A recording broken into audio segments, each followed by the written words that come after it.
आशा की किरण। 32 વર્ષ પહેલા આપણી મુંબઈમાં કથા હતી, એની ઘેર ઉતારો હતો. તમને આશ્ચર્ય થશે, એ વખતે 1000 કરોડના માલિક કહેવાતા બાપા. કેટલા વર્ષ પહેલા? 32 વર્ષ પહેલા. સૌરાષ્ટ્રનો કિંગ. અત્યારે તો ઘણા બધા મોટા રૂપિયાવાળા થઈ ગયા, પણ ત્યારે સૌરાષ્ટ્ર નામ જ બાબુભાઈ કાઠિયાવાડી એટલે પડ્યું.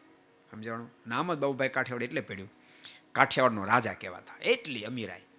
પણ તેમ છતાં 6 વાગે તો ઘર છોડી દીધું હોય ધંધા માટે. સવારમાં 6 વાગે નીકળી જાય, સીધા ભુવનેશ્વર મંદિર, અને ત્યાં મંદિરે દર્શન કરીને સીધા 7 વાગે, 7:30, 7, સવા 7 ત્યાં તો પોતાની ઓફિસ સંભાળી લીધી હોય. ત્યારે એ બાપ સફળ થાય.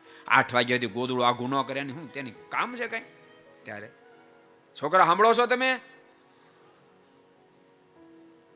એલા વાંચવું ને આલ આવે અને 80% લાવે, આવતા છે કોઈ દાડો. અને એવી દયા કરો કે નવરા બેઠા છે સિંહાસનમાં. એ તો વહેલો જાગીને વાંચે, મોડી રાત સુધી વાંચે, અને વાંચ્યા પછી પણ પાછો એને મનોમંથન કરે. એના ભેગા ઠાકોરજી ભળે, એની ભેગા ઠાકોરજી ભળે. બાકી આટા મારી કરો રાખ ઠાકોરજી ભળે. ઠાકોરજી ભળવાનું મન થાય તો આનેથી ચટાર્યો, કારણ કે આની ભેગો ભળીશ તો બધા આટા મારવા મળશે, કોઈ નહીં વાંચે. એટલે ઠાકોરજી પુરુષાર્થ કરનારની સાથે જ ભળે. માટે અહીંયા બેસી સાંભળાને કહું છું, ઘરે બેસી સાંભળાને કહું છું, કોઈ પણ માર્ગમાં જેને સફળતા પ્રાપ્ત કરી હોય, મહારાજે બહુ અદ્ભુત વાત મધ્યના 12માં લખી. મહારાજ કે હજારો કરોડો સાધનો છે, કરોડો સાધનમાં શ્રેષ્ઠ સાધન કહ્યું તો પુરુષાર્થ સર્વ કરતા શ્રેષ્ઠ સાધન મોક્ષના પથનું છે. મહારાજ પોતે બોલ્યા છે. બોલો, કરોડો સાધનોમાં એક પુરુષાર્થ, એક મહેનત. મહેનત વિના કશું જ મળતું નથી. માટે કોઈના આશીર્વાદને આશાય ન રહેવું. સાંભળ્યું? લાગી જવું મહેનત કરવા.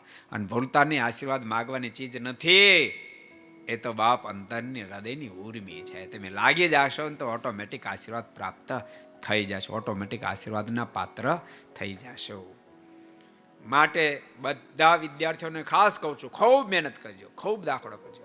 લક્ષ્ય હોવો જોઈએ કે આ ફેરી મારે આટલા પર્સન્ટેજ તો લાવવા જ, આટલે તો પહોંચવું જ. અને લક્ષ્યની સાથે તમે ચાલો ને ત્યારે તમને વાંચવાનું મન થાય, કાંઈક કાર્ય કરવાનું મન થાય, એને તો તાટા મારવાનું જ મન થાય. એક વિદ્યાર્થી મને થોડા દાડા પહેલા ફોન આવ્યો, મને કહે છે ને, મને બાકી બધું ગમે પણ જરા વાંચવું ન ગમે, તો છોડી દે ભણવાનું.